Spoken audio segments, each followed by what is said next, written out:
What's up, everybody, and welcome to the final episode of the HLTB podcast for Season 3.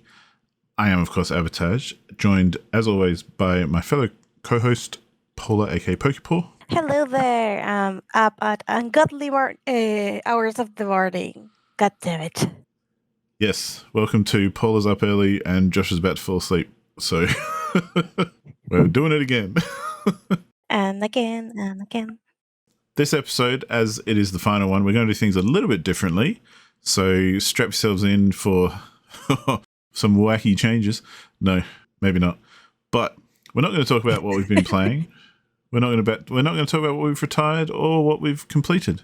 But we are going to talk about the future and what we are looking forward to playing. Ooh. Yeah, we're going to talk about things we have started that we want to finish, things that we haven't started but's in our backlog that we're looking at cracking on to hopefully soon and next.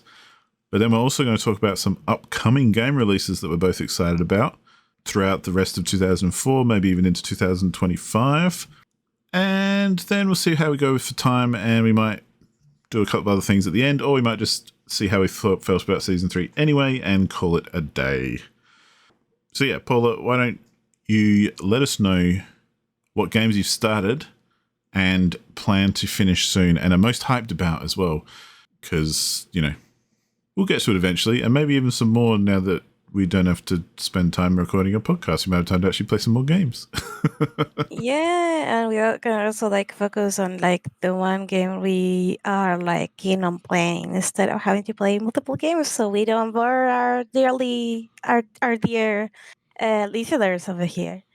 But yeah, what the first game that I want to talk about, that's probably the one that's been requested time and time again. People keep on tagging me over on Discord because of it. Is The Legend of Zelda: Tears of the Kingdom. I played about 40 hours when the game came out, which is still a respectable amount of time. Yeah. I am barely I want to say 1/4 through the main campaign, but I know that's another lie because there's probably something else that I'm not accounting for. But I've done one of the dungeons plus collected many tiny little things, plus explored a great deal and died one too many times. Mm-hmm. The game itself is a lot of fun, but I got distracted by other things, which is the common trend along my life at this point.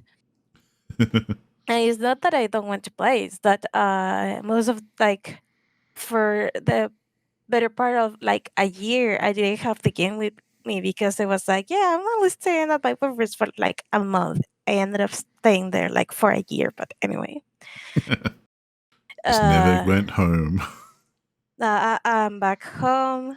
So yeah, well, my boyfriend is on France now, but that just means that I have my full shelf of games available to me right now. And I do have a proper desktop computer here that I took great care of yesterday, and I cleaned. And it was horrible because all the dust bunnies came on and ran around. So yeah. Nice. The second game that I really want to play is Warcraft 2. When it came out, I don't know what happened. I played 3 chapters and then I didn't play it again. It's not that I don't like the game. Again, I got distracted or whatever, or busy, whatever. The game itself is lovely, adorable. I played the hell of work out of Warcraft 1, so I'm very excited to jump into Warcraft 2. Mm-hmm. Another game would be Terminator 5. Again, got distracted. This is I know it sounds like an excuse, but Well, I feel like a lot of these games that we've started but we haven't finished is not because we haven't wanted to, but yeah, you just get busy and you get onto other games, or other things don't take as much of a time investment. So yeah, it's easy to kind of lose track of some games you've started sometimes. So they're usually the ones you want to get back to the most, I find, anyway. definitely. And also, Terminator 5 is one of the games that I've been wanting to play the most, but I really want to play it like with a proper screen, like not the Nintendo Switch screen that is like very, very small. If I had a Switch OLED, that would be like another thing because I've seen it with my own eyes. It is beautiful. But no, I have the old crappy Nintendo V1 screen, so fuck me.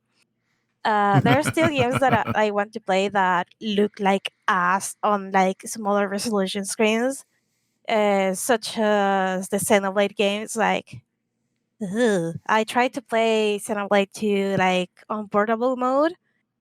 Do not do that to yourself.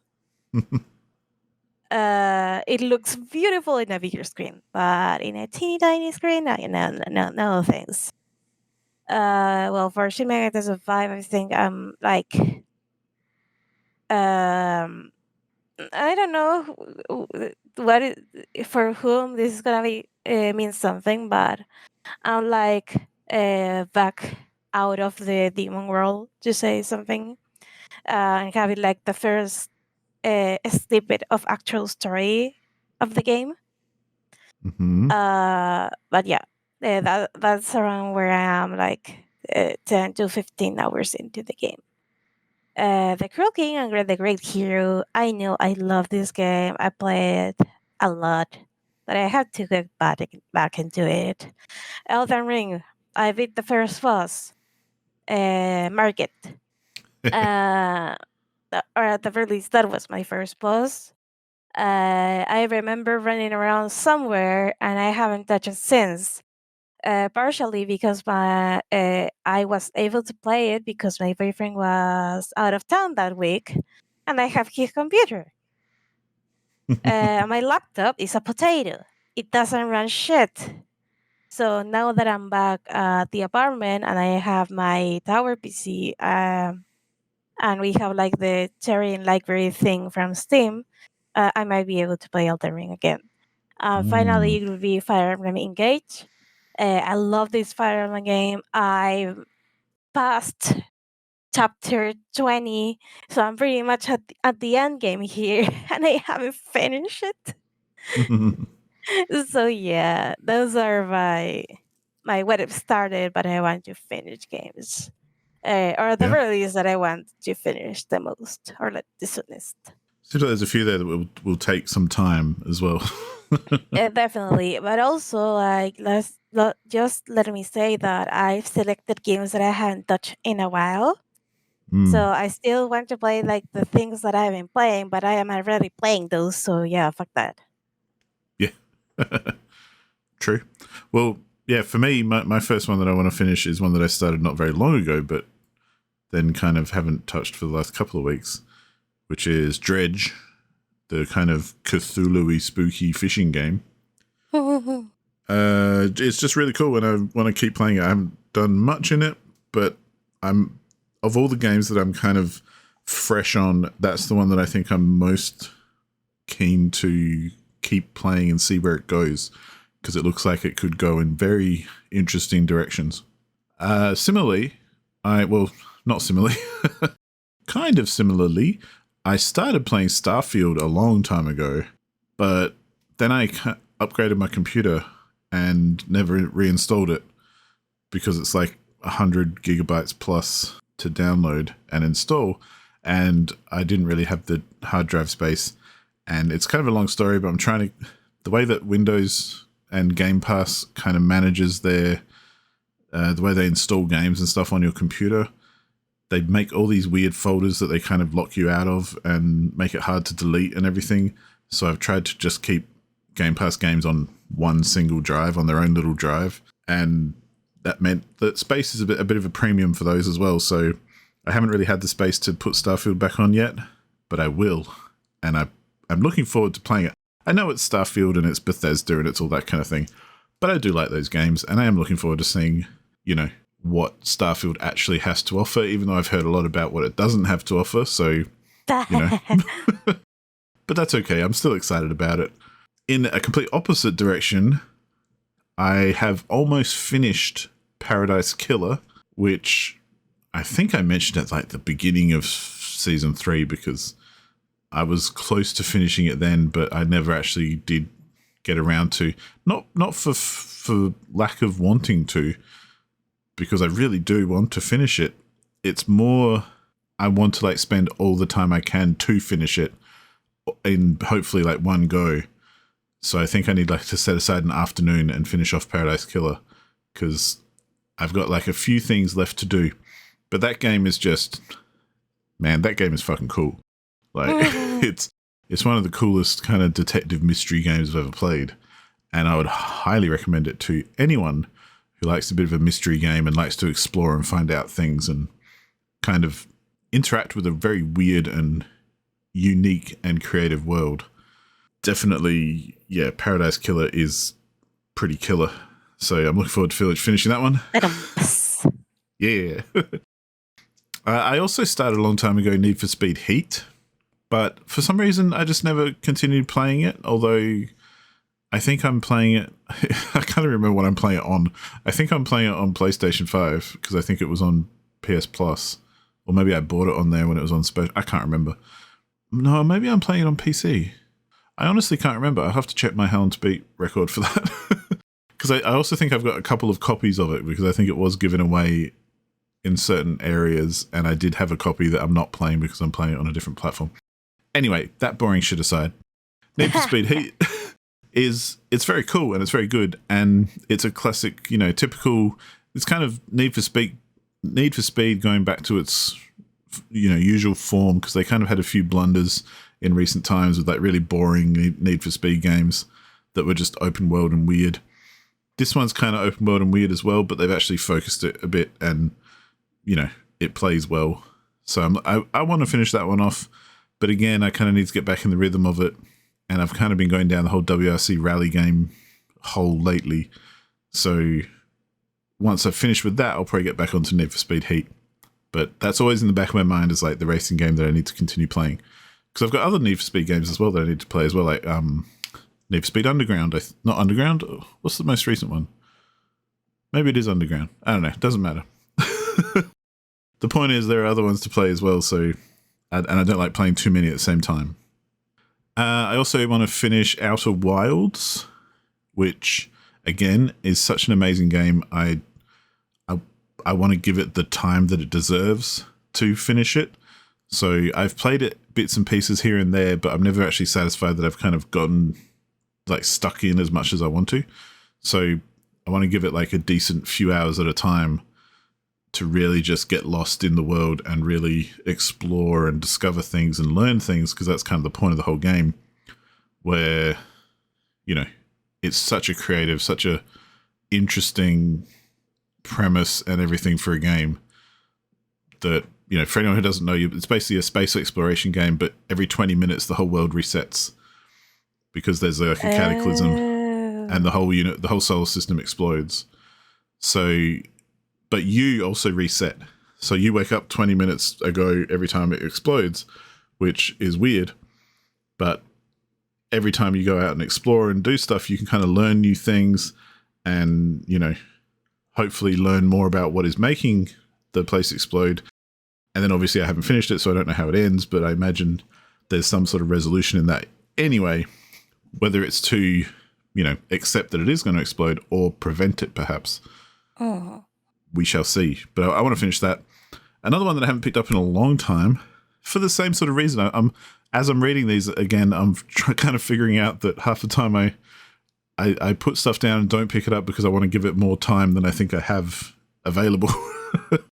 So Republique is another one that I want to finish, which again, really cool game. It's all about, well, initially you play as a woman who is trying to escape a dystopian kind of prison facility where they're like doing tests on people and stuff, but you control everything as if you're looking through security cameras. So you can kind of direct her on where to go and where to hide and what to do, but your vision is always from a fixed kind of security camera perspective. So half of the challenge is finding other cameras so that you can see things and change your viewpoint and that kind of stuff. And yeah, really cool game. Again, haven't finished it, but I'm very much looking forward to seeing where that finishes. Similarly, Kingdom Come Deliverance is probably one of the biggest games that I want to finish, other than like Starfield maybe. But I started playing this. I put like 3 hours into it or something, got to the first town, and essentially didn't know what the hell was going on because there was just so much going on. And it's the kind of game with like such a heavy level of simulation that you really do need to dedicate a lot of time to it and, really dive into it and dedicate yourself to that game for a little while. So I started that a long time ago again, but I started playing it on, I think it was on PlayStation, but then I happened to get a copy on Steam in either a bundle or a humble choice or something like that. So I'm looking forward to picking it up again on Steam, and basically I'm going to start the game again, even though I have started it already. But yeah, just kind of have a PC playthrough and see how it goes. And finally, and this one's a bit of a weird, random one, which I've never been able to finish, and I can't wait until I can. I'm looking forward to one day maybe being able to finish it, is Keep Talking and Nobody Explodes, which is the bomb defusal game that you have to play with other people. It's the co-op bomb defusal game. Yeah, that's a really fun one. Yeah, I love it. I've played like maybe half of the missions with friends, obviously, and that sort of thing. But everyone I've played it with, for whatever reason, they're the kind of people that they just get way too pissed off and angry as when you're playing it, because it relies on, some quick, solid communication and all that kind of thing. I'm sure everyone knows what Keep Talking, Nobody Explodes actually entails. But I've yet to find a good group who aren't going to just get pissed off at each other when they play. So one day I hope to find people to play with who are, dedicated, because you've got to kind of concentrate and learn a few things and actually, try to succeed, especially in later levels. But at the same time, don't take it so seriously that they're going to hate everyone as they play if you mess things up and, do that sort of stuff. So yeah, that's one game I'm looking forward to as well. And then that comment, I've tried, with my boyfriend, we tried playing, talking and nobody explodes, until completion. But what happens is that we make, a good chunk of progress in one day, and then forget about it, for months, and then we have to start again because we have to get used to the controllers again. Yeah, and there's a lot to learn, and part of succeeding in the later levels is having that kind of shorthand as well, where you can just assume things, or you can talk very quickly to each other and just indicate things very in a kind of shorthand fashion, rather than taking ages trying to describe things and all that kind of stuff. So yeah, I hope one day to give that a go or finish it, do some of the later levels and stuff. So yeah. But that's me. They're games that I've started and am very much looking forward to getting stuck into in coming times. But what about, Paula, the things that are on our backlog that we're looking forward to picking up for the very first time? Because that's a whole different ball game. well, so this is a fun one because, now that I'm looking at the list, most of them are HLTB games. Of course. Of course. So, okay, first of all, this is a fun one because, I haven't, purchased it for myself yet, but because money is a thing. Yeah. But my Otama friend, she decided to buy the limited edition, and though she paid quite a bit of money for it because they import stuff and shit. She had so good of a time with it that she said, "Hey, fuck it. I know you wanted to buy it for yourself in the future, but I want you to play it now." So this weekend she's gonna throw the game at me and tell me to play it to completion as quick as Ooh, possible because she wants to comment on it, and that would nice. be the fan disc for Keep It Parasite. Keep It Parasite, Sweet and Spicy Darling. Uh, so this is what pretty much every other fan disc wants to be. So to my understand, entertainment. There's like a new character in town, and they have a new route. I think we kind of sort of have a route or a half route with a character that was already in the game, but they kind of had like their own romance, so it kind of felt wrong, like giving them like a route in the main game. Also, they were like a proper composed member of society, unlike the other characters that were picked as love interest. Um, but also, it seems that this game doesn't have like proper like bad endings. It's more like, okay, you could say there's the better ending that I think is the sweet and spicy one, and then you have the sweet ending, the spicy ending, and that's that, or something among those lines. I've been told that some of the spicy endings are either an acquired taste or for a very a specific demographic to enjoy. But anyway, Sounds fair. yeah. And also, Cupid Parasite was just like the original game was just crazy. Like, wow, it's one of like the funniest games that I've ever played too because of how the humor goes. Cool. And also Lynette, the protagonist, is a 10 out of 10. Like, chef kiss of our protagonist. I love her. Like, I want to be her. Nice. But yeah. Then we have the fan disc for Radiant Tail, Radiant Tail on Fire, and I've been wanting to start it.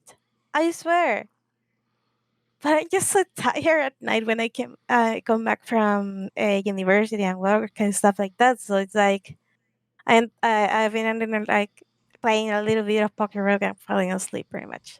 I'm an old woman. Hey, uh, I've been coloring in pictures on my computer, so we've all got our things. yeah.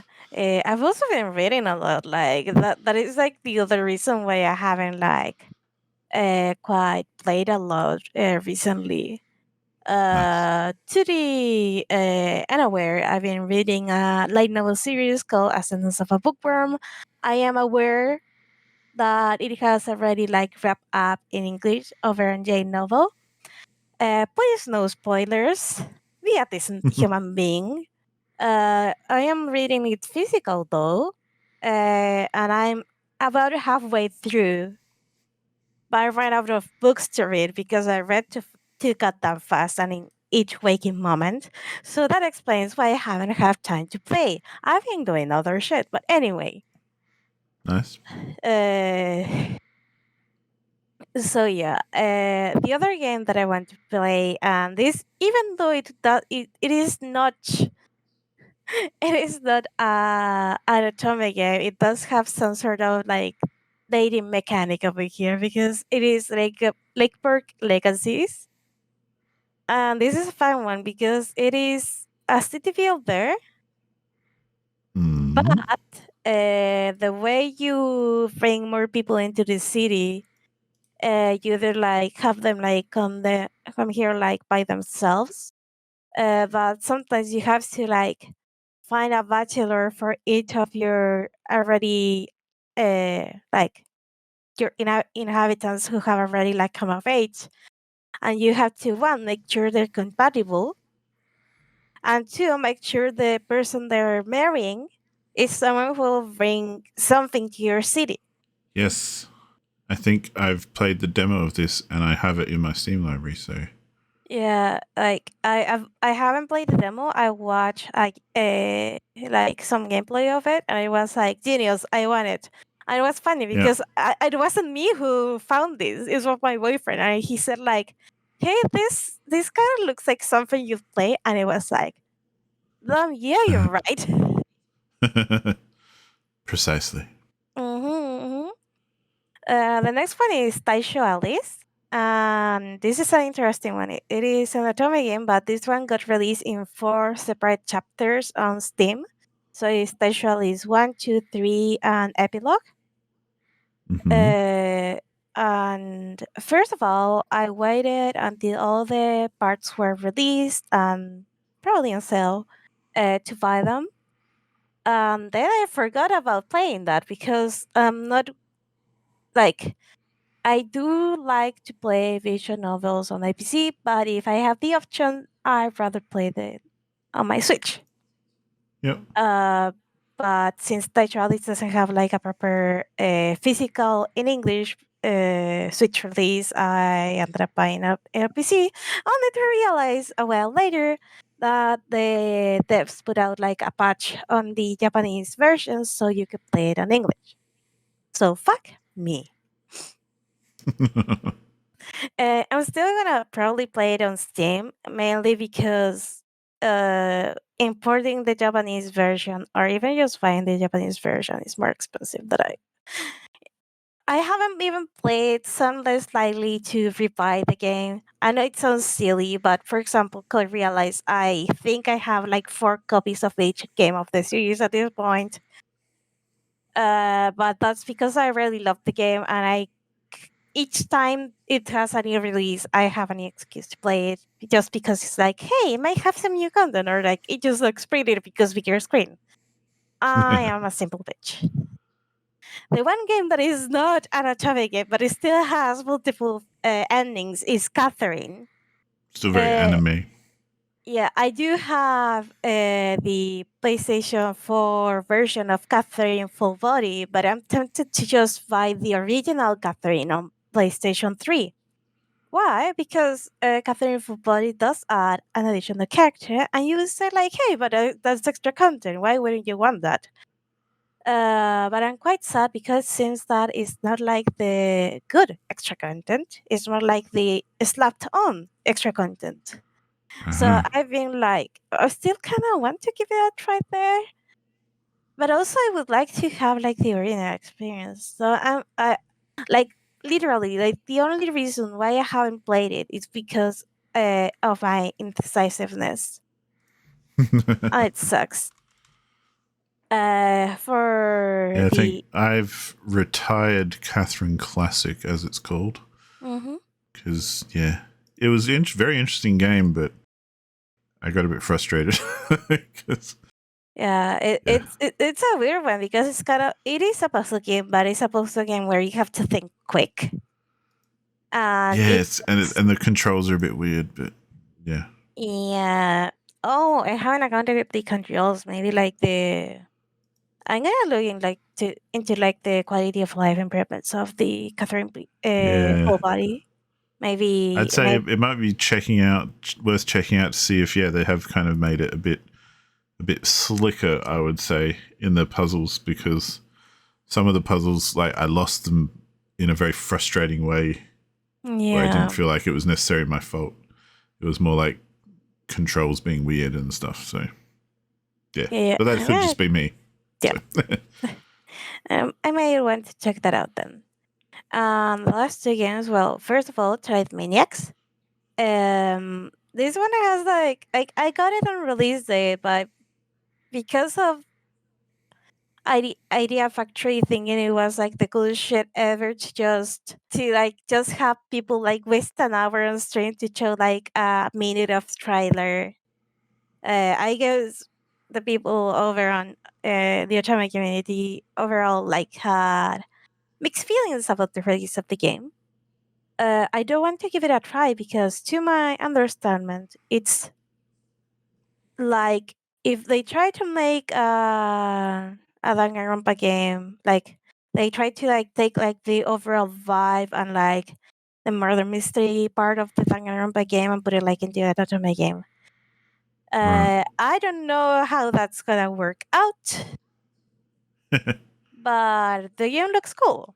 And finally, and this one has been the chat of Otawa Twitter for the longest time now, is Jack's Gen. And it's about this girl who wants to get like into theater and music and dancing stuff like that. But the school that would allow her to do that is an all boys school. So she disguises Bum herself bum. as a boy and goes to this school pretty much. The fun part is that it's not just like a visual novel. It seems to have like proper what's the name of this kind of gameplay? Rhythm mechanics, like Yep. not unlike those in I don't know, Persona 4 Dancing at Night, or like I doubt this gonna be as stupidly hard at this as the Hatsune Miku games, but we do have a rhythm game here. Cool.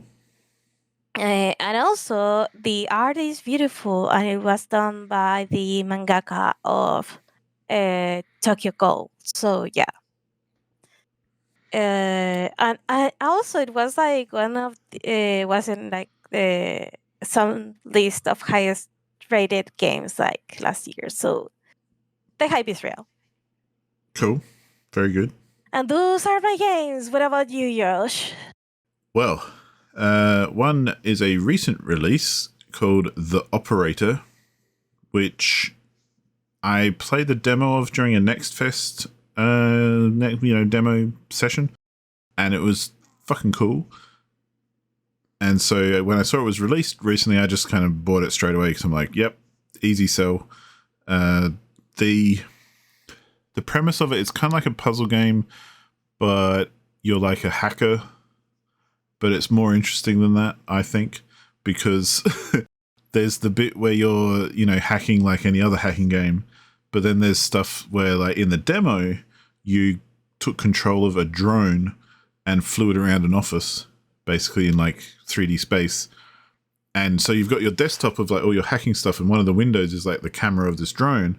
So you can like control it to find clues and stuff from the real world, like read post-its that people have put on their monitors and, get passcodes from that and that sort of thing. And so it seems like there's a bit more to it in the full game, and I'm very excited to see what that is and where it goes, because the demo was like, it really left me wanting more. I think it was a free version on itch that I played, and so it was kind of like a demo, but kind of not. Oh no, yeah, it was on itch. It wasn't a Next Fest thing actually. Yeah, I did play it on itch.io. So that's what sold me on it. But I think it was then part of a Next Fest, and I like replayed it. Maybe something like that. I can't remember. But I remember finishing it and going, oh man, I wish I had hours of this left to play, because it was like 20 minutes and I was like done, and, finished one kind of job in the game. And it was so satisfying that I just wanted to keep going. So yeah, I was very happy to pick that up recently, and I can't wait to get started on it. Another one, purely because I'm a big fan of the IP, is Terminator Resistance. It's a first-person shooter, I believe, Terminator-themed game. I don't know anything about it other than it's from the Terminator universe, and I think reputation-wise, it has, it's not bad. It's not great, I don't think, but it's not bad, because usually they've tried making Terminator games before, and none of them have actually been very good. And I've played a couple of them, and they are fucking awful. And Terminator Salvation, for one, I think is perhaps one of the worst games I've ever played. That's how dodgy it was. Oh. But half the reason I played it was because it's a Terminator game, but the other half was because if you can suffer through it, it's an easy trophy, an easy platinum trophy on PlayStation 3. I don't know how to feel about that. It's like the game is horrible, but it's an easy trophy. Well, and it was only like, I want to say it was quick, like 4 or 5 hours long on like the hardest difficulty. And it's just, yeah, a little bit of bullshit. But I don't underestimate my love for the Terminator universe, because even being a big pile of bullshit, I was happy to play through Terminator Salvation, no matter how janky or crap it actually was. So, yeah. Looking forward to getting stuck into Terminator Resistance, because, again, want to see where the story goes, want to see what they do with it. I've been playing a whole lot of RoboCop since that came out, and I'm very pleased with how that's been turning out. And I kind of want them to, do the IP some justice and give me adjacent kind of Terminator experience. I don't need it to be, full of Arnold Schwarzenegger or anything. I just want something in the Terminator world that is cool. At the release, that is not shit. I'm hoping that this is okay and not shit, yeah. So my excitement to play it might bottom out really quickly, but I'm very excited to play it, regardless. I'm also excited to play Coffee Talk 1 and 2, which might seem like a weird one, but ever since these games came out, ever since the first one came out, I've found they just look like my kind of games. Like, they look like a very similar type of game to something like Valhalla, or the Red Strings Club was another one that it reminds me of. Yeah, those sorts of like pixel arty, very indie looking kind of human experience, slice of life type interesting games. I like them. And I've heard that Coffee Talk is very good. And there's a second one as well, so I'm keen to play both of them. And they're apparently I've got them in my backlog, so I really should play them sometime. It's kind of funny because they also announced Coffee Talk Tokyo, I think. Oh. Quite recently. So it's kind of like, it seems to be some sort of spin-off. I'm not quite sure. It looks interesting. Yeah, well, I mean, I haven't played any of them yet, so again, I don't know if they are actually good, but I have heard good things, and everything I've seen about them looks pretty good to me. So I feel like I haven't played a game like that for a while. So I'm kind of feeling like that's going to scratch an itch that, will be very satisfying. I also want to get stuck into another game which may or may not be good, called Deliver Us Mars, because I not so long ago played a game called Deliver Us the Moon, of which this is kind of a sequel, but it's the second game in the, kind of theme, I suppose. And so instead of the moon, we're obviously dealing with Mars. And if it's anything like the first one, which I think it is, but better, the first one was essentially a 3D exploration game where you explored a base on the moon and discovered basically what happened to all the people there, because shit went down and no one's there anymore. And it featured a part where you drive around on the surface of the moon and get to cruise around and do stuff at various different stations and that sort of thing. So it's the kind of game where the first one was a bit janky and a little bit shit, but I enjoyed it and I had a good time, and I'm really looking forward to seeing how they've improved it in Deliver Us Mars, and or if they've, bumped it all up a notch. Because I think the first game was very much like, it was about 10% away from being really good. And I feel like in this one, they could have bumped it that extra 10% to then take it into the realm of really good. So we shall see. But again, looking forward to playing it. Have it in my backlog. It's just a matter of time. Similarly, American Arcadia is this one I definitely did play during a Next Fest. I played a demo of. This is the kind of person in the chair kind of game where half the game is the dude walking around the environment in like a 2.5D kind of style, while the other half is there's a woman who's watching him through cameras and stuff and can manipulate the environment by, opening and closing doors for him or moving equipment and stuff. And so you switch between the two to get through the game. And it's got this really cool kind of retro futuristic kind of style where everything looks like it's from the 60s, but it's actually kind of futuristic from now. Like the technologies are a bit better. Wait, and I like that kind of shit. This? American Arcadia. Oh, for a second I was like, is this Operation Tango? No, I remember when we first talked about it, because when I played the demo, you said, yeah, it sounded like Operation Tango, and I think it does sound like Operation Tango, except it's not as co-op focused. It's more a single player game. Oh, I see. It's kind of funny because I agree with my past self. Well, and yeah, I've still got Operation Tango as well to play, so maybe this will get me excited for that too. Steelrising is a game I don't know much about, but I picked up really cheap, and it looks completely different and cool to most other things I play, because it's a kind of anime-ish third-person action game. Very, without sounding like a complete fuckwit, essentially, I want to say it's like a very, yeah, it looks very Asian to me, kind of in the way that like Metal Gear Revengeance, in a similar kind of way, like over the top, crazy third person action, and just, yeah, looks cool.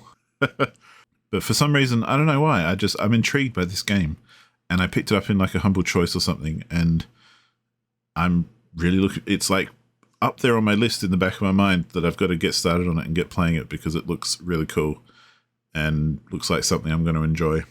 It does look really cool. I don't really know much about it though, so we shall see. And finally, the last thing I'm looking forward to will probably make sense to most people when I say it, because I picked it up on PC not that long ago when it was on Steam and it was on special, and I've never played a game in this series other than the one I just mentioned. So it's Metal Gear Solid Master Collection, which is, I think, the first 3 games of Metal Gear Solid, like remastered, or something like that. It's the first few games of the Metal Gear Solid series, but remastered for PC. I don't know if it's a very good PC port. I don't know if it's a very good remaster, but I literally have never played a Metal Gear Solid game except Revengeance, which is completely different to everything else, as from what I understand anyway. So I'm kind of excited to check out Metal Gear Solid, just out of curiosity more than anything, because it is what it is. It's a very legendary game series, and one that I just have never got around to playing. So I'm pleased that I have a copy of it on PC, because that is way more accessible to me, and means I don't have to try and find like a PlayStation 1 or something to try and play it on. So yeah, I'm looking forward to trying that out and seeing what the whole Metal Gear thing is all about. I might hate it, to be honest, but I'm excited to try. And yeah, that's it really. They're the ones that I'm really looking forward to. So they're kind of a bit weird because a lot of the mainstream stuff that I'm looking forward to, I'm not as excited as kind of the things which may or may not be good. Like part of the things that excites me about playing new games is not knowing if I'm going to like it or not. So that's why I get excited about things like the Terminator game and that kind of thing, because I'm like, it could be shit. But if it's not, that's really good. So yeah, that's the backlog for me. Obviously, there's many more that we could dive into, but I think those are the ones that are really standing out for me at the moment, and for you as well, Paula. Yeah, so it's pretty much. I'm gonna say it's pretty much this, because there's plenty more that I want to play, but yeah, I guess it's like the things that I most want to play. But why don't we move on to the game releases we're excited about? Like, yeah, upcoming games that are not released yet or have just come out, because I put one down that has just come out. Yeah. So same here. So my first game would be Ace Attorney, Miles Edgeworth Investigation Collection. This one is already out. It came out on September 6th, 2024. But as of September 7th, the game is not on my doorstep. Why? Well, because first of all, it came out on a fucking Friday. That means like it just came out of the Amazon warehouses. But also, I live in Chile, and the game is not in Chile. It is in the USA. So I'm just here waiting. They did send it over by DHL, so it's gonna take like 3 days to get here, I guess. Like starting on Monday.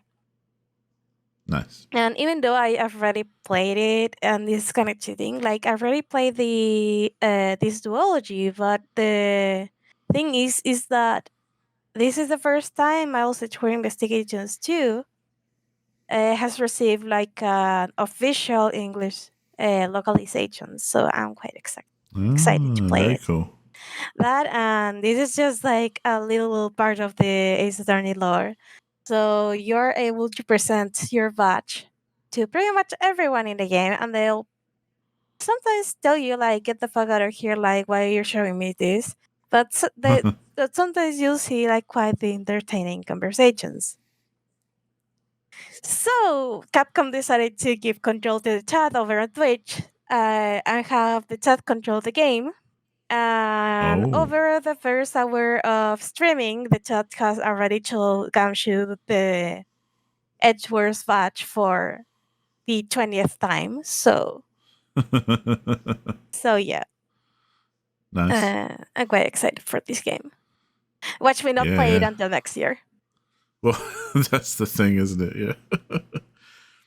Well, similarly, my first one that I'm excited about playing is already out. It's either just come out or I've been seeing like pre-release footage. Actually, I don't know if it is out yet, but I've definitely seen it on Twitch a little bit. Is Warhammer 40,000 Space Marine 2, and very simply, it's third-person Warhammer. It's third-person action game where you're a big fuck-off Warhammer Space Marine, and you're killing heaps and heaps of dudes, and you feel like a total badass. That's basically it. Mm-hmm. And I played the first game, like the first Space Marine game, and it was freaking rad, and I enjoyed every single second of it. And it was pretty short. I think it was only about 7 hours or so. But this one is, I think, a bit bigger and better.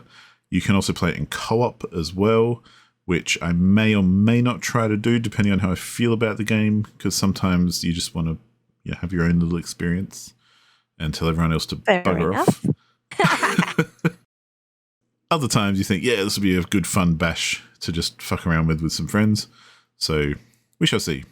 But yeah, I'm very much looking forward to that one because it's been a while since the first game too. Like I can't remember when the first one came out, but it's definitely like, I want to say like 10 years ago or something. So, Wow. Due for another one, I think.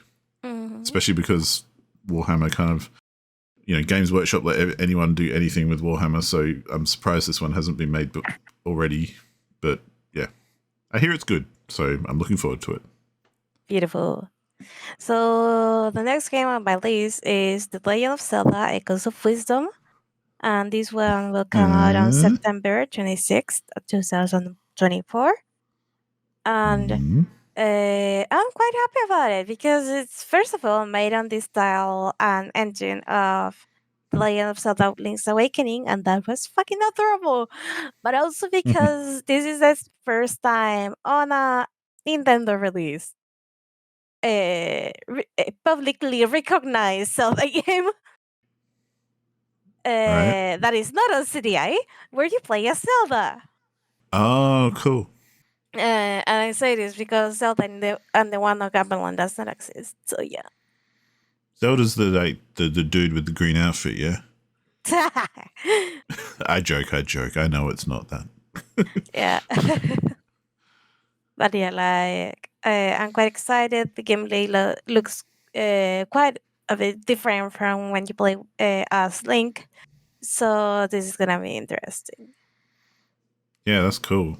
It surprises me that there haven't been more, especially recently, haven't been more Zelda games where you play as Zelda. Well, Just because. one of the things that Nintendo said time and time again was like, yeah, we could have a game playing with you playing as Zelda, but what would be Link doing? Why wouldn't the hero of Hyrule be here? And they found a way.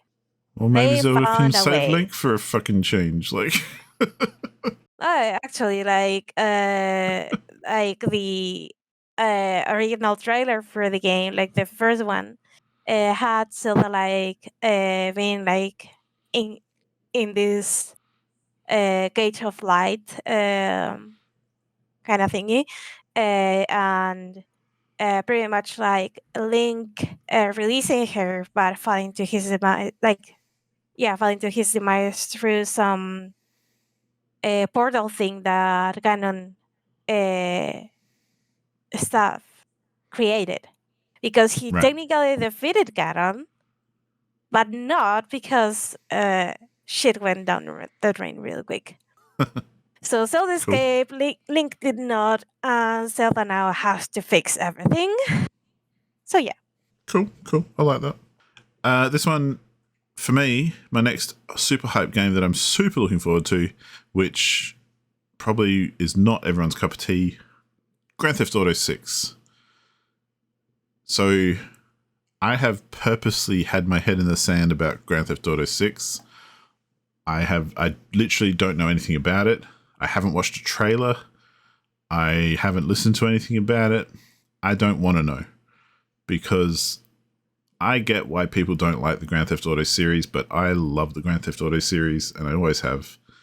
And so I am very much looking forward to GTA 6, because it's been so long since GTA 5 came out, and I don't play GTA Online because it's a shit show. So I just want a new single-player experience, main game, the whole shebang. And so I want to go into GTA 6 as blind as possible, so I can just play it and experience it and have a good time. The one thing I do think I know about, which is cool if it's true, but, don't correct me. I think it's the first GTA game where you can possibly play as a female character, which is cool, because why hasn't there been one yet in that sense?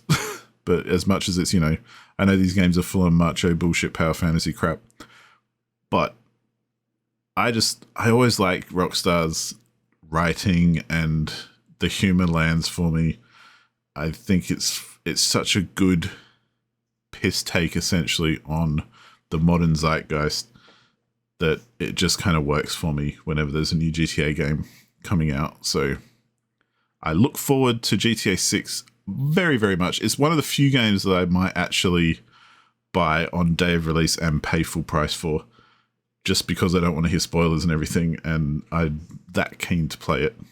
So I don't even know when it's coming out, to be honest, but I know it's due sometime, and it's very much confirmed, and, it actually exists. It's not like the rumors that have existed for the last however long. But yeah, it's actually real now. So definitely looking forward to that one. And yeah, don't know anything about it though. So fingers crossed.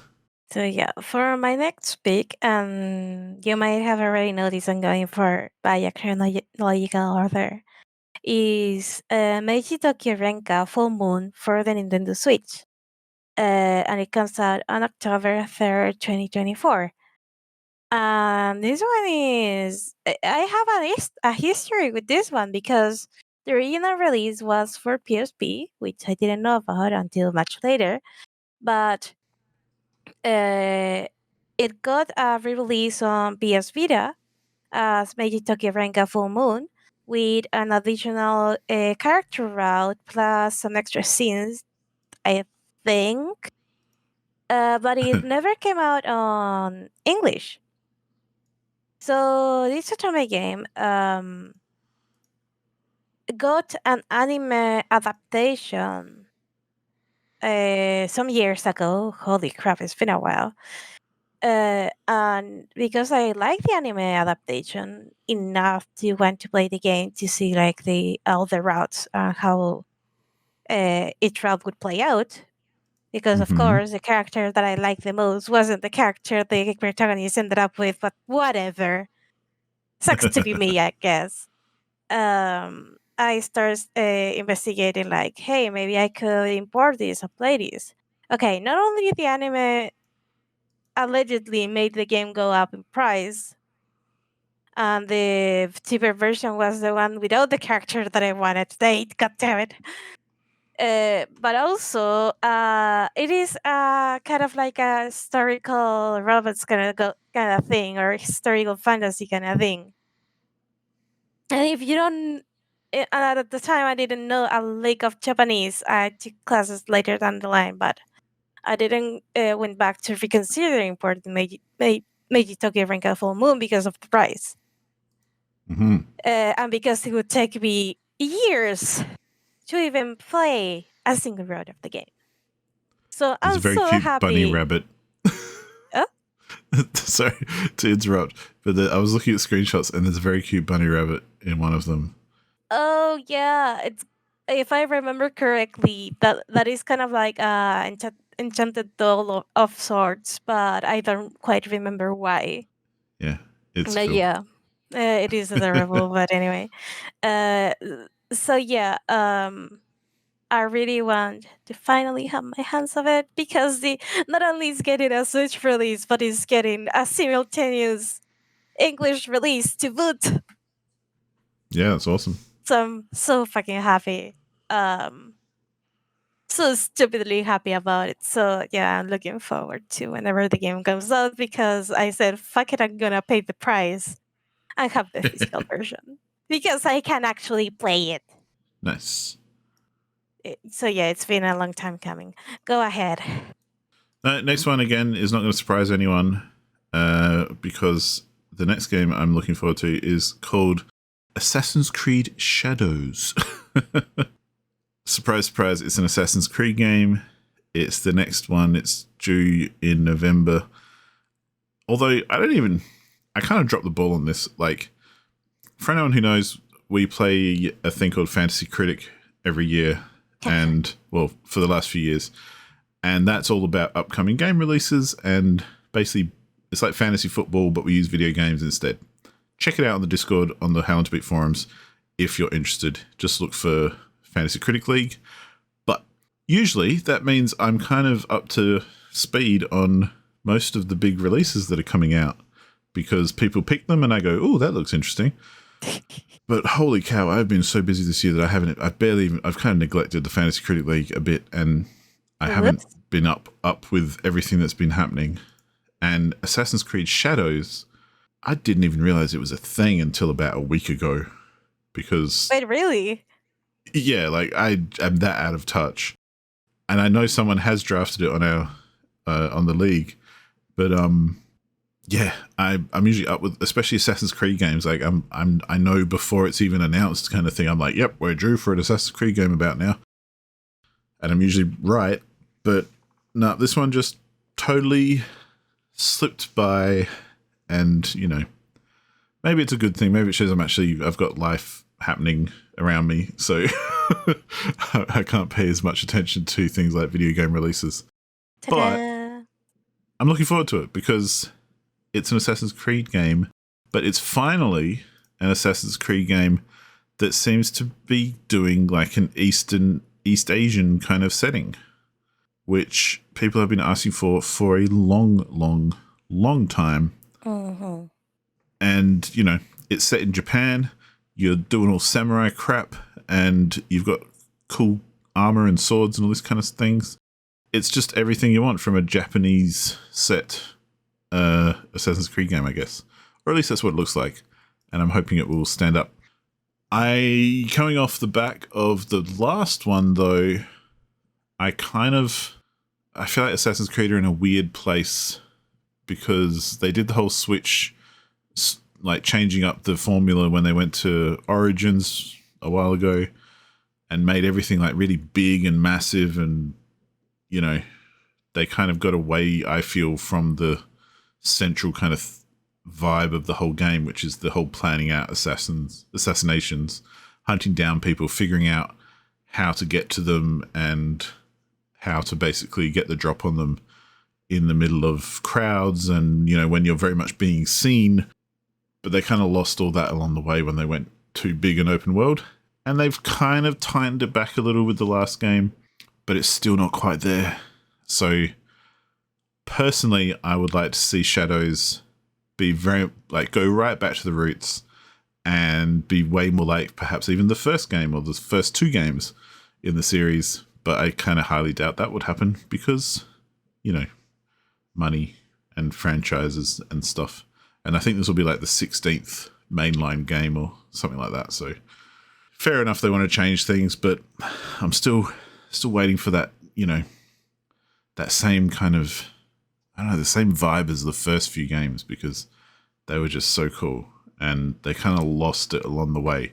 As much as I still really love Assassin's Creed, I'm hoping this one maybe will bring it back a little bit tighter again because, yeah, like I say, they tightened it up with the last one, and hopefully they'll just tighten it up a little bit more, and this will be awesome. I hope. We all hope. There's a lot of hope, yeah. So my next game is surprise, surprise, motherfuckers, another otome game. Hey. Okay, so just to say, like, there's a couple of games here that are not otome games, but please bear with me because this is what I like. Yeah, so yeah. Yeah, you like what you like. Yeah. So the next one is Nine Rip, and this one is a spooky one. It's gonna be out by October 15th of 2024.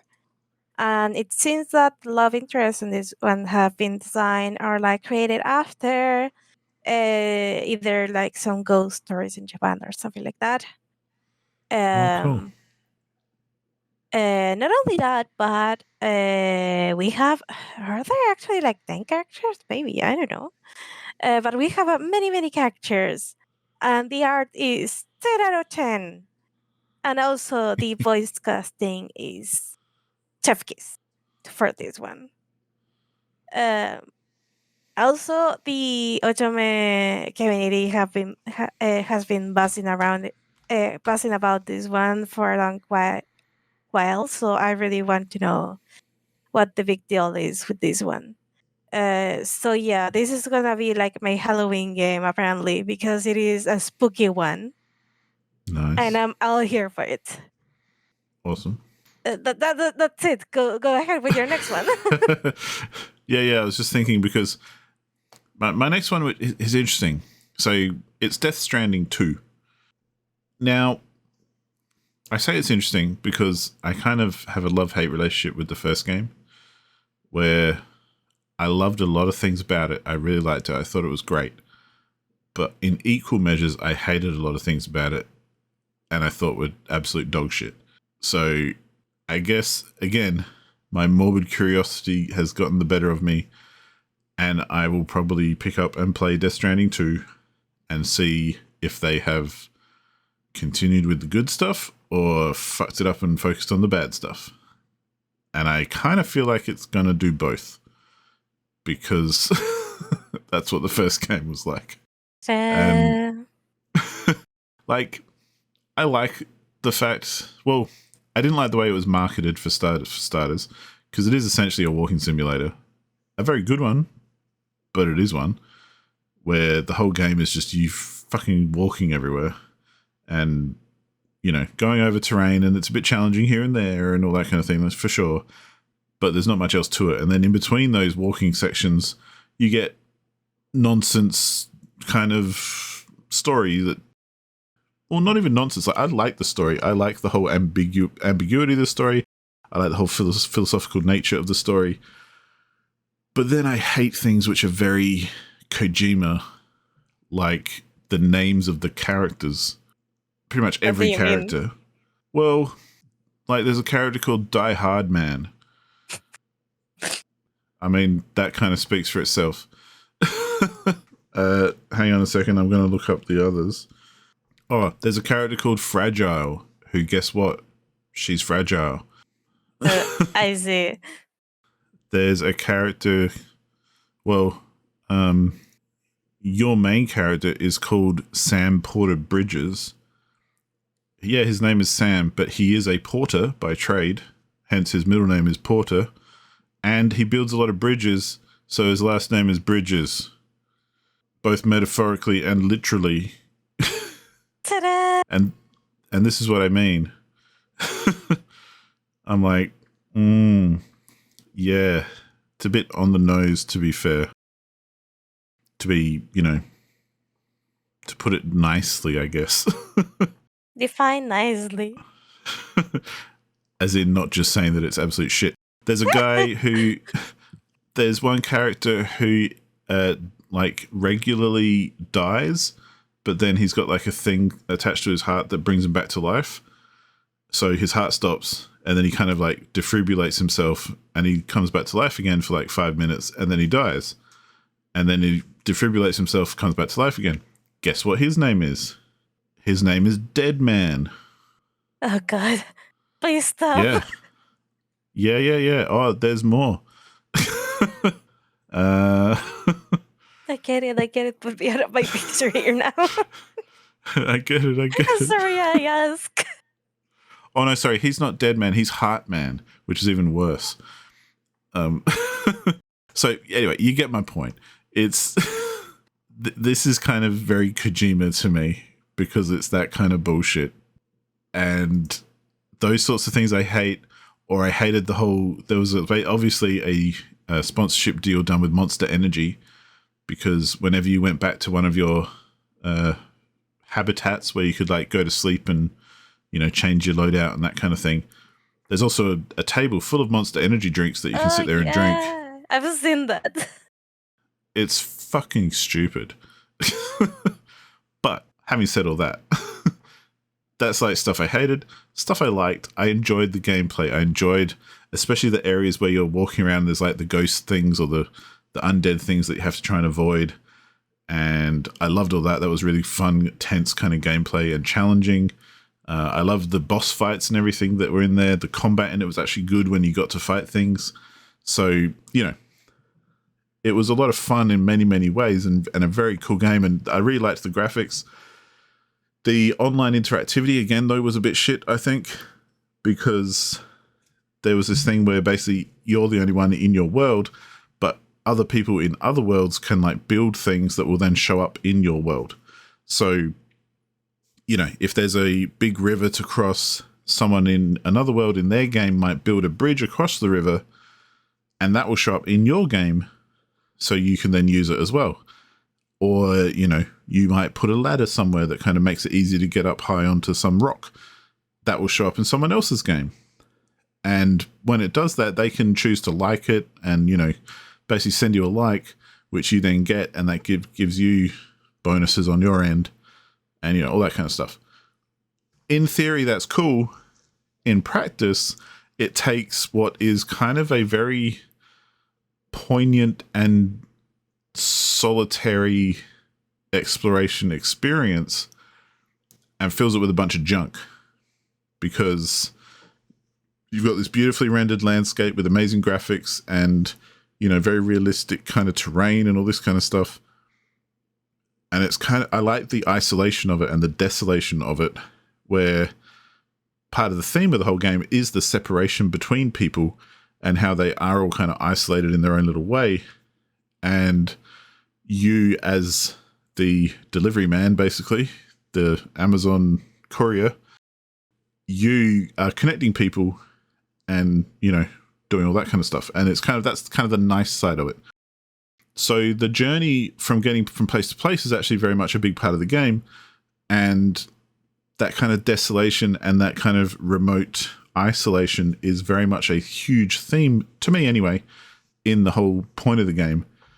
So imagine then you're traveling across a very difficult and challenging kind of area that takes a long time to travel across. But every 5 seconds, there's some weird structure that someone's just dropped there for no apparent reason. And it doesn't help you at all. It's just a pain in the ass. And it's just another thing on the landscape that looks kind of weird. It's like, it's kind of like you've got this beautiful natural landscape, but every 10 meters, someone's dropped, you know, some plastic bit of rubbish that just ruins it, essentially. So I hope they tone that down a bit anyway, is the thing, because I played it a while after release as well. So a lot of people had been playing it and contributing things and building things and all that kind of stuff. So my world filled up pretty quickly with other people's shit. Even dumb stuff, like if you've got, part of it is building roads as well, and getting around on those roads, there are different vehicles and things. But if I will go and park a vehicle somewhere, that will show up in someone else's game, and they might be able to pick it up and use it. The amount of times I tried to get to a location, but I had to basically play parking attendant as well, because there were like 10 vehicles parked right at the doorway, because everyone's just pulled up, got out their car and jumped and gone into the building. And then I rock up and I'm like, well, I can't even get in the building because there's too many cars in the fucking way. And it just seems stupid. Like, it ruins the whole vibe of the whole game, for me anyway. that's why I'm kind of very much looking forward to Death Stranding 2, because part of me feels like it's going to be more of the same. Unimproved. But I hope, and I'd like to see it take all the good things from the first one and build on that, and just kind of drop some of the stuff that didn't perhaps work out as well, or as well as they thought it would have. But I don't know if I'm in the minority there. So, and everyone loves Kojima and, has their head up his ass anyway. I've got no opinion on Kojima at all. I don't really care. I just like the game. So, whatever. It'll be interesting to see what he does and what other fucking stupid character names he comes up with. Mm-hmm. So, yeah, I am actually looking forward to it for those reasons. It might be a bit morbid in that sense, like I'm looking forward to it being crap, but I kind of am. That's that one for me. What about you? What's your next one, Paula? My next one is kind of like happy but depressing because it is Virtue Evermore Epic Licorice. Mm-hmm. So Virtue 2 and Verse or Virtue Evermore Ever Salvation was an Otome game that I played last year, at the end of the year, I guess. I don't remember if it led into January. I think it didn't because I quite remember pretty much like playing the game in one go or like in a couple of weeks. Mm-hmm. The game emotionally destroyed me. And I really wanted like some happier times, to say the least. And it seems even though Virtue More Epic Licorice provides, there's some routes that you cannot really like make happier in a way. So I'm kind of like, I'm really excited because we are getting the fan disc. At the same time, I worry that my heart will be broken again. But anyway, at the very least, I have already confirmed that my favorite character gets the best treatment. So that's all that matters. Nice. So yeah. And just for listeners, I know Paula just went a bit robot there, but I think we can understand what she said anyway. So. Oh, goddammit, Steam. The goddammit Discord. Why can't we have nice things here? Yeah, I think you still came through okay though. Like I heard everything you said, so I just wanted to apologize to anyone listening if it was annoying, but it seems like it's better now anyway. Okay. What's your next one? Or should I just I have more games than you on that list, so maybe give us another one. Okay, so the other game, and this one I'm really excited about because I didn't I thought we will never get a sequel for this. So for reference, I played the original Steam Prison. When was it? Okay, let me check how long to it real quick.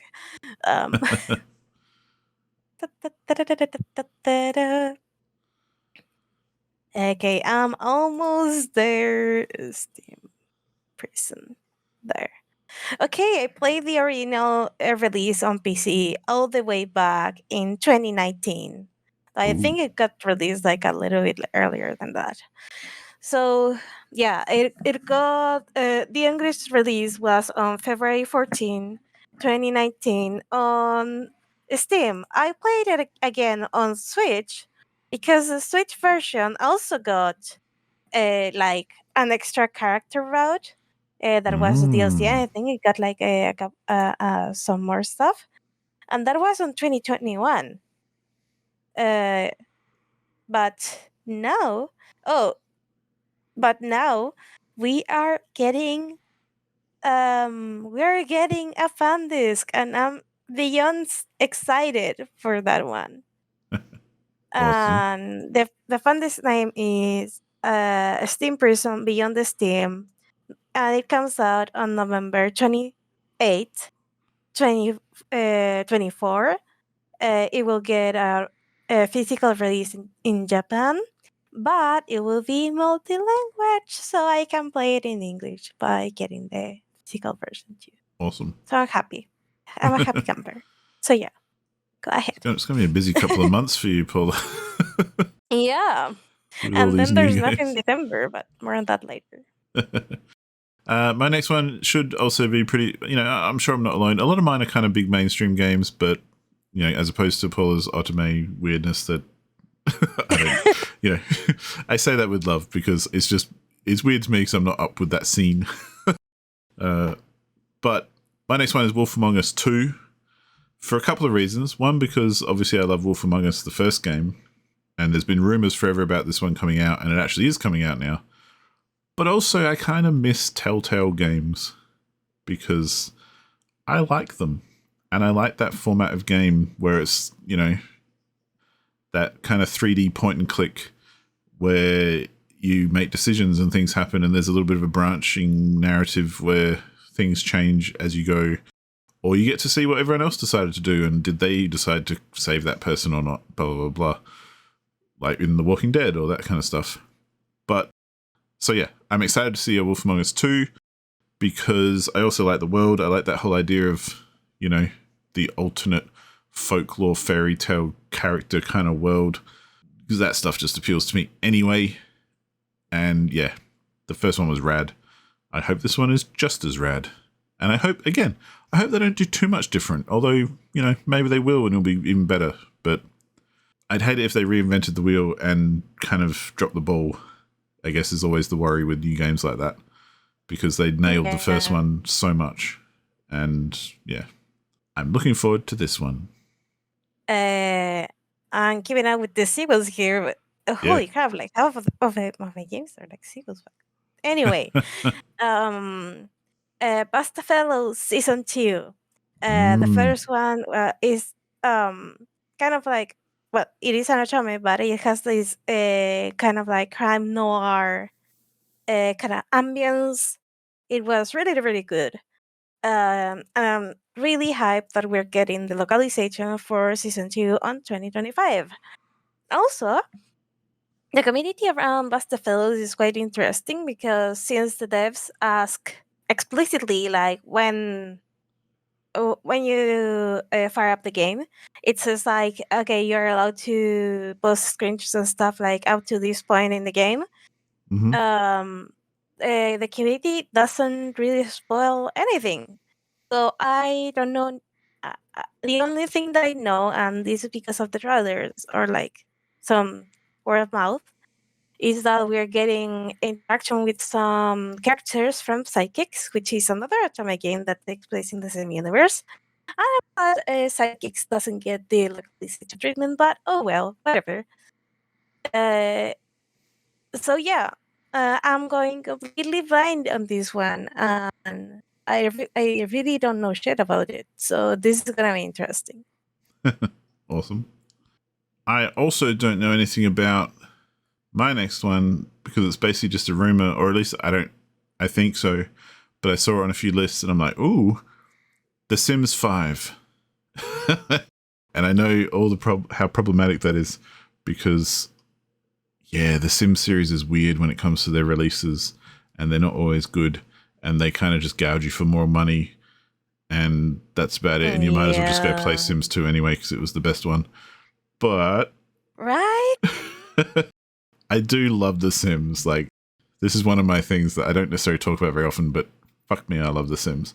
It's one of my favorite series of all time, ever. Even more so than like Assassin's Creed or anything like that. Like, I have played thousands of hours of Sims. So I'm always excited when there's a new one. But I'm not, kind of expecting to be too impressed. Essentially, they'll do probably, I'd like them to surprise me, but I feel like they're going to do the same thing they always do, which is release an underwhelming base game and then over the next 5 years release a whole bunch of packs and shit to make lots of money and actually make it into a decent game. So, yeah. That sounds about right. I'd rather just play The Sims 2 though. I have so many memories with that one. It's so silly and I love it. Yeah, well, that's what I think Sims 1 and 2 are the ones I've definitely played the most. And I think Sims 2 in particular, I played like, I can't even think of how many hours I've spent in that game. I didn't mind Sims 3. I thought it was still a good kind of version of the game.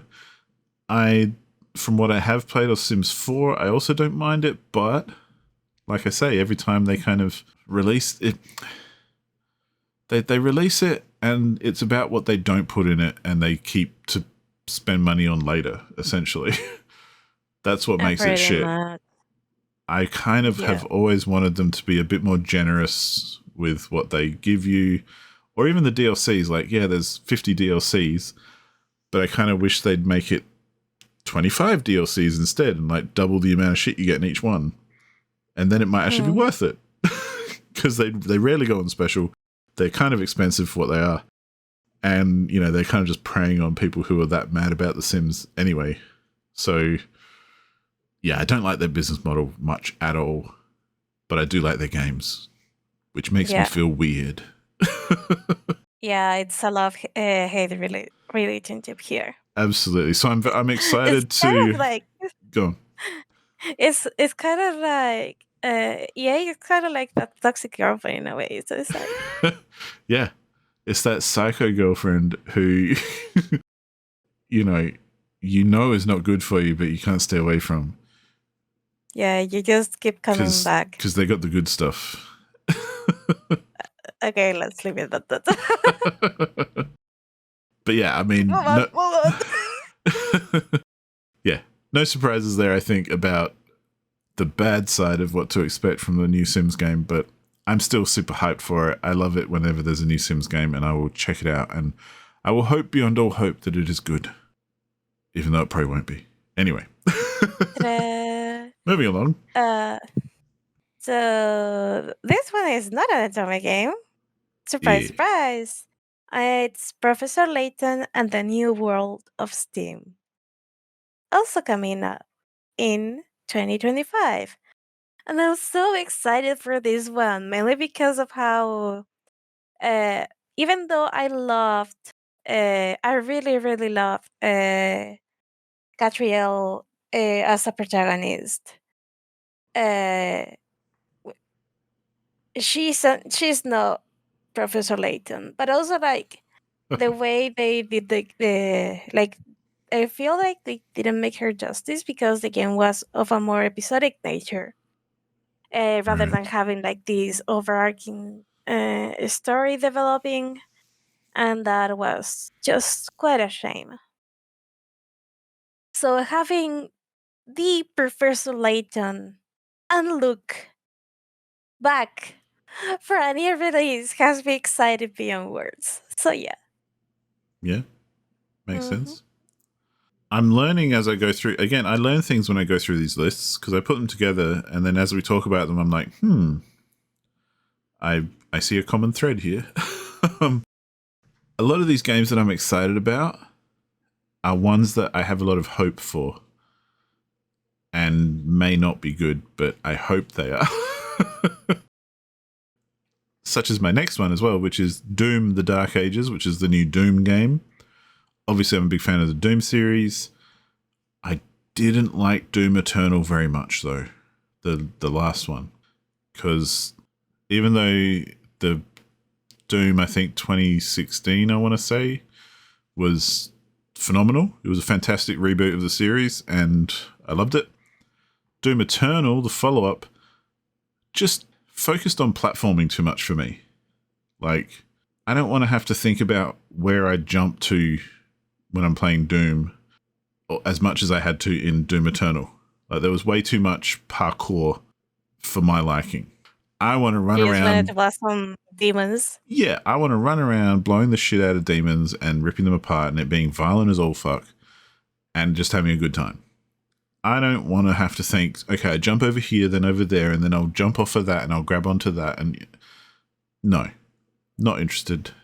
That was the worst bit about Doom Eternal for me. And it was a big bit about Doom Eternal. So I'm hoping that Doom: The Dark Ages perhaps just focuses on the fact that you are a badass dude killing demons from hell. Let's take it back to the roots, people, and let's make it good. And just forget all the extra crap. So that's what I hope for with Doom: The Dark Ages. I'm very excited to play it, but again, as I said, I'm learning that a lot of my excitement for these games comes from what I hope they will be, not necessarily what they will be. Nice. Okay, so I just realized that I have like another game that I'm even more excited about, but whatever. So okay. Before I make this list even longer, I am really excited for Pokemon Legends ZA. Mm-hmm. And this one is coming out in 2025. So it seems to be part of the Legends spin-off series. So Pokemon Legends Arceus, for example, instead of you wanting to catch them all and be the very best like no one ever was, you're supposed to be building like the very first Pokedex. And it's like, it takes place like in the past, before the Sinnoh region of the fourth generation of Pokemon was the Sinnoh region. I forgot the name they gave it on the Pokemon Legends, but fuck it. The whole gameplay loop was about catching Pokemon and trying not to die because they can attack the actual trainer. Because fuck you. That's what animals would do if they see like a lowly human in their territory and they're like the ace predator or something like that. Mm. Uh, from what we've seen from Pokemon Legends Z, is not we don't have too much to go on. We don't even know what gameplay is gonna be like.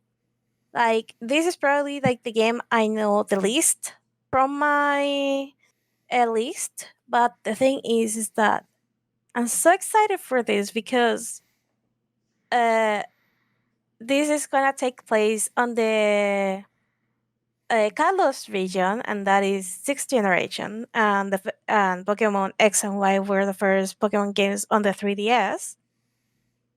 Mainly Pokemon games in the 3DS. I'm gonna cover my ass just in case. Um, and we finally have Pokemon Z after so fucking long. It's been 3,000 years, people. And I'm excited because from the looks of it, it seems we're helping like build in a way the very center of the region that is Lumia City. I don't know if the game is gonna be like a city builder, if we're gonna be collecting shit for the city to be built, but Mm. I'm here for it. I love it. I didn't buy or play Legends Arceus when it came out, but hell would have been lying if I wasn't doing that for Pokemon Legends Z. Nice. So yeah. The last game on my list, which is the last one I want to talk about, really, there are obviously more that are exciting coming up, but I thought this was an interesting one. There's a new Hello Games game coming out that they've announced called Light No Fire. If we all remember, we should all know who Hello Games are. They're the ones who made No Man's Sky, which I liked on release, despite the fact that I also agree it was falsely advertised and a bunch of liars, essentially, that they got enough shit about it that they deserved.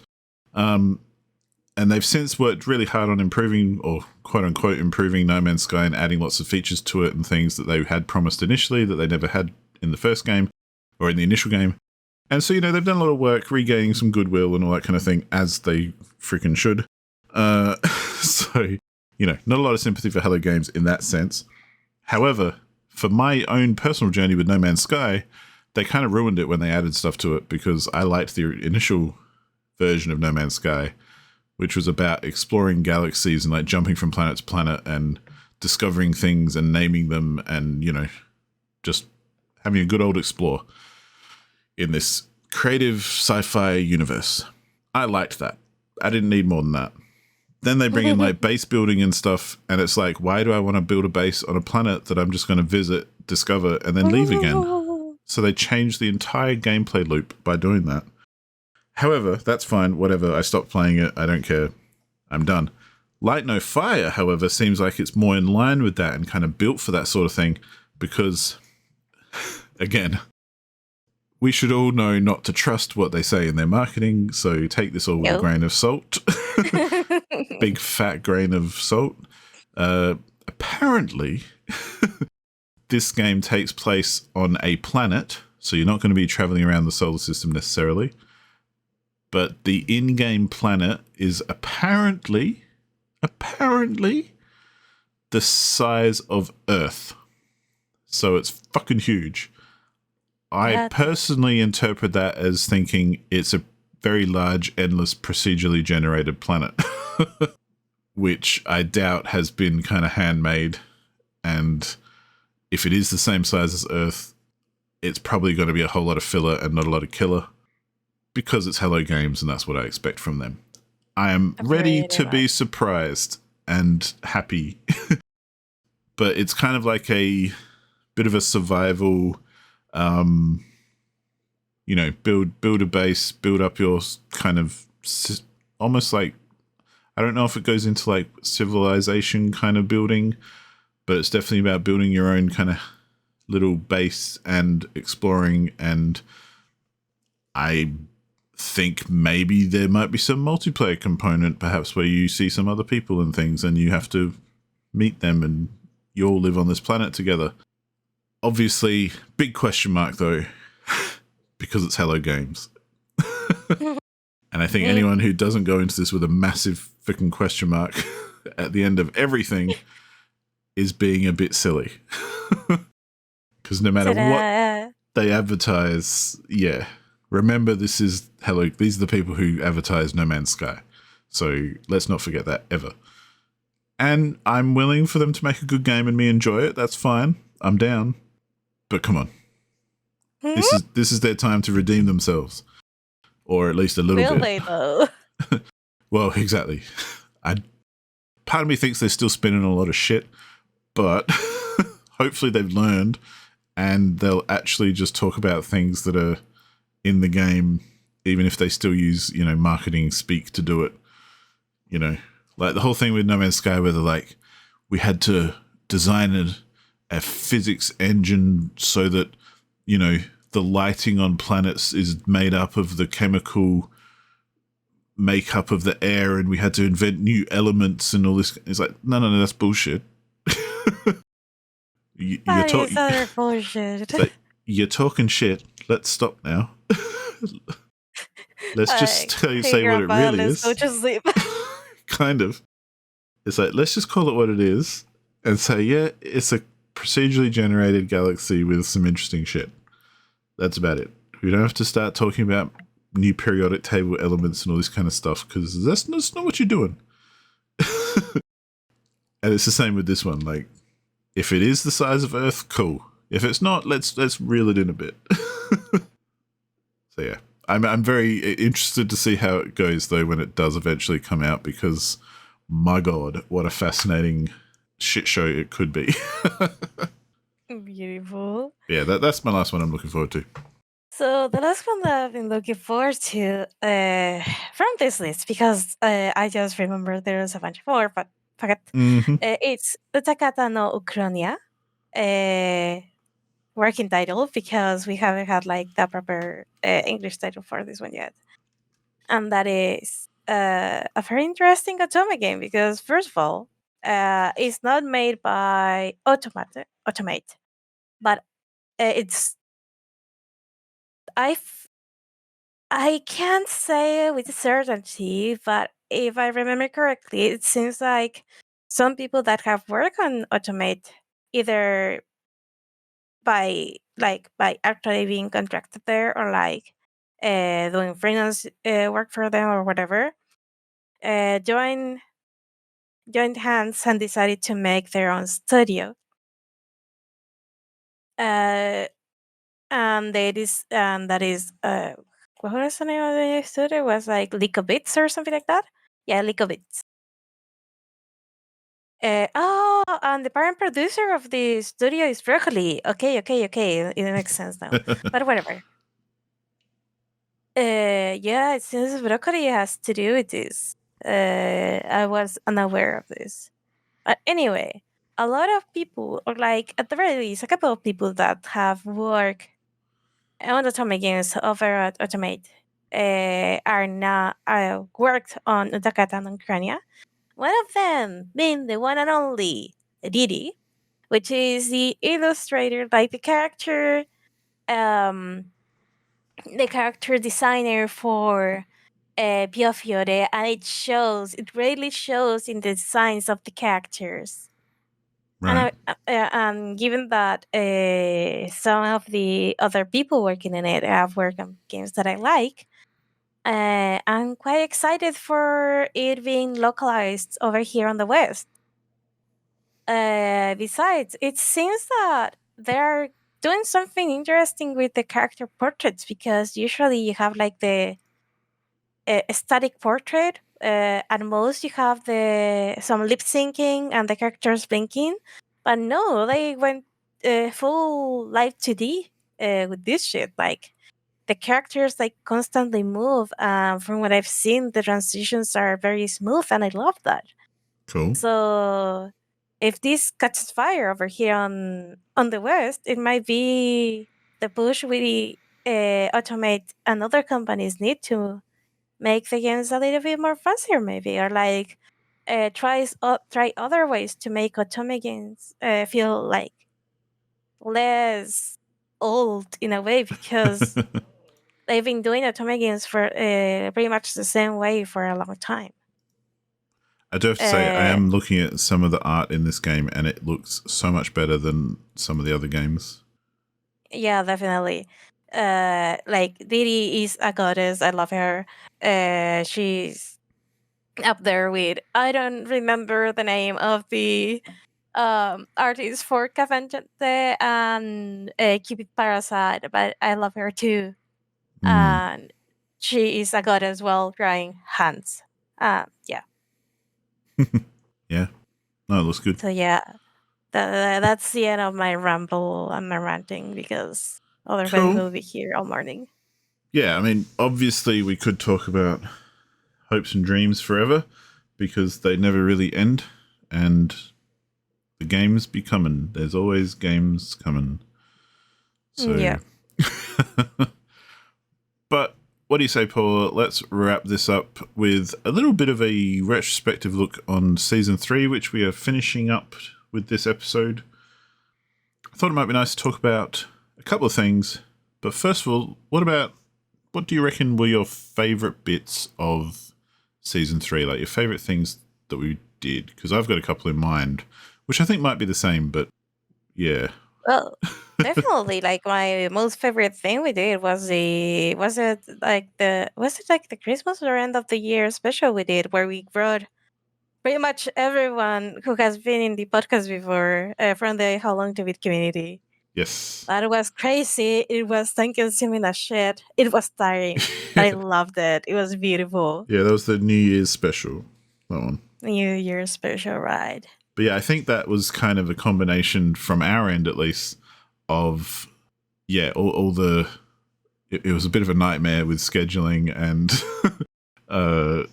recording so much, and then obviously editing it together and everything, and but I think it was really worth it in the end, and all the effort kind of turned into what I think was probably the best time of the whole season, really. Yeah, I have to say, if the person actually doing the editing says it was worth it, then yeah, it was worth it. No, and I'll say again, like, thank you to everyone who took part in that too, because it wouldn't have been half as good if no one showed up. So, Yeah, it would have been like a birthday party without the invites, but yeah. yeah. But I also enjoyed I think a lot of the time I like it when we've been able to get other community members involved as well, because I don't know, that's just more fun to me as well, because it's different and it's interesting. So I really liked the Game of the Year retrospective we did with Nulb as well. Yeah, I thought that was definitely. fun. And big thanks to Nulb as well for all that data and everything that he prepared. And the little quiz that we did about it and everything, I thought that was a good time, and a fond memory of mine as well. I also like the one time people humored me and we picked Hateful Boyfriend to play as Game of the Month or something like that. Yeah, it was the Game of the Month thing. Yeah. It was for April Fools, and I was so happy to just see everyone in the community like played. Yeah, there were some interesting responses, like kind of what I expected, like from my end. Like half people who played it didn't really like it. The other half kind of maybe did. And yeah, it was an interesting one to see because it's kind of a weird game. Yeah, to say the least. But it's funny because when it came out and all the hype around it, I remember there being lots of hype around it and seeing heaps and heaps of stuff about it online. So, it seems like a big deal in my world, but that could be just my own perspective.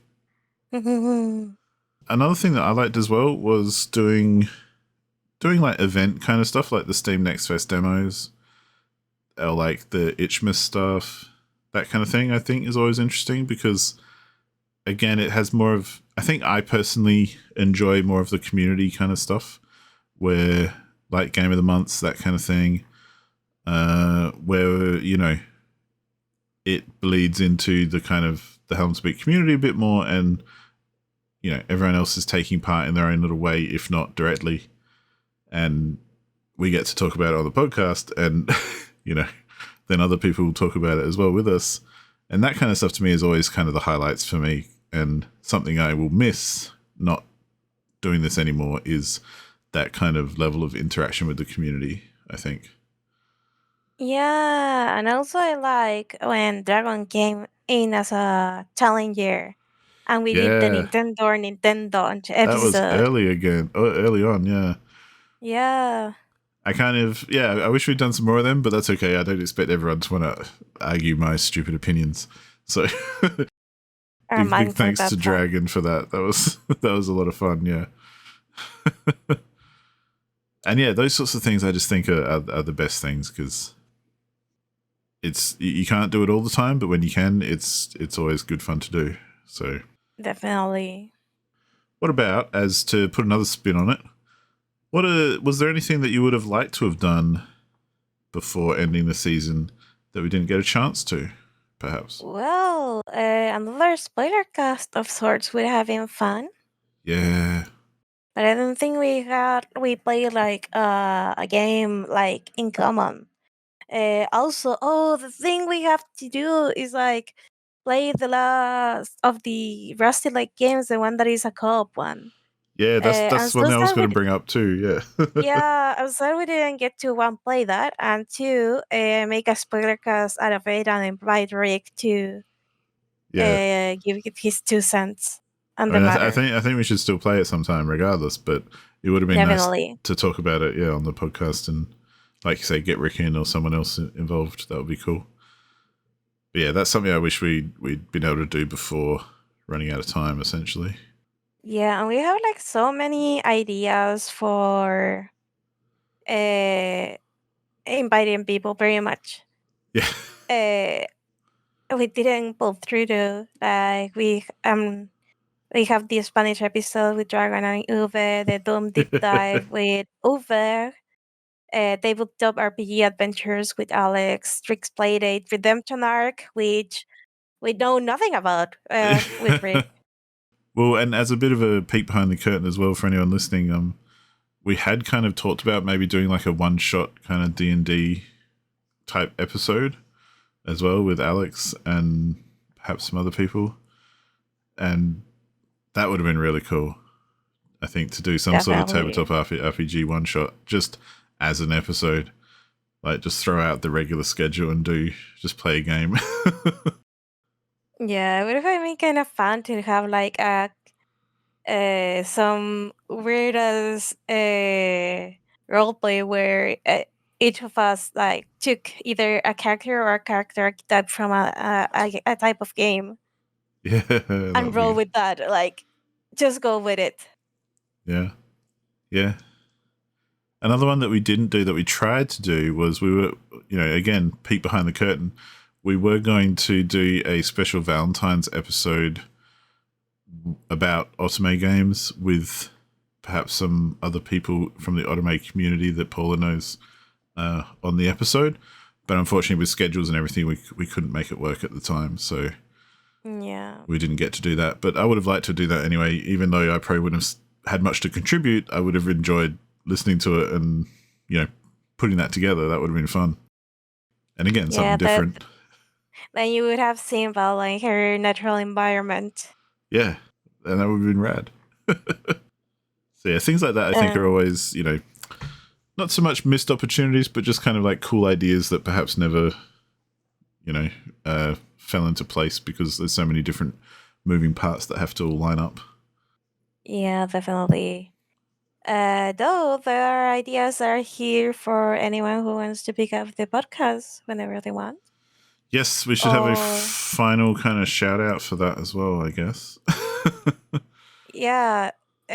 So again, the seat here is, or the seats are ready for anyone's taking, I guess. Yeah. And we very much welcome anyone who wants to take the torch and continue this thing, because we've been doing this. Well, or at the very least, I've been doing this for 4.5 years, pretty much every week, almost without interruption. So it would be kind of sad to see it go. So yeah, it doesn't have to be every week, but at the very least, I would like to see it not die. Yeah, and I think the thing as well is for the community is like it doesn't have to be the same format. It doesn't have to be the same thing at all. Like if anyone's interested in doing, it doesn't have to be the same length. Like we usually aim for about,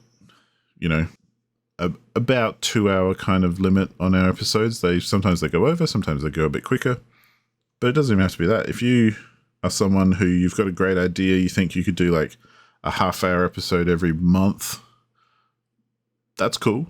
Do that. The point is, though, it can be anything you want it to be and all that kind of thing. The main thing is it's just, Helen to Beat community discussing games and stuff and being a part of the community and just kind of extending the same kind of conversations we have on the Discord or anywhere else, or on the forum. So, yeah. Pretty much. It doesn't have to, like a set number of people. Like if you have like 5 people willing to participate, but not everyone is able to, like, every time. Just have 2 or 3 at a time, like, and rotate from there. Yeah. And of course, there's a bunch of resources and accounts and things that, obviously, if anyone is interested and does want to get involved, let us know and we'll be more than happy to pass it on and share things with you and, of course, do all that kind of stuff. So, yeah. So yeah, I might be able to even come back when things calm down. But right now, life is hell. So yeah, no way in hell. Oh, never say never. Like, I've been busy lately as well because I've been working a couple of jobs IRL and, things have been pretty hectic every now and then. And we've been finding it much harder to find times to record and all that kind of thing, which is why we are where we are. But who knows what will happen in the future with us or other people or whatever. So, yeah, I think for now, though, what do you reckon, Paula? Is that pretty much the end of the season? Dun, dun, dun. It was a good run. Yeah, I had fun. Well then. Oh, god damn it. So all that remains for us to say is thank you very much for listening and discussing and contributing and everything else that you've done while we've been doing season 3.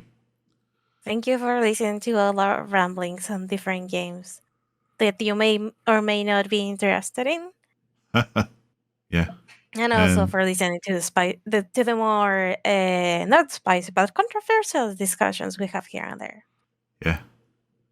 And yeah, we'll still be around and everything, but we shall see what happens with the podcast in the future. But for now, that's it. It's all over. It's done. I'd like to say thank you as well to Paula as well for showing up every week and doing it with me, because if it was just me, that would be terrible. So yeah, thank you for being the one that stepped up, because literally at the time no one else wanted to do it, so it was like no. So I got here by default, people. No, being it's okay. It's one. okay. It was kind of like the best default possible. So yeah. Well, yep. That's it from me. And that's it from me.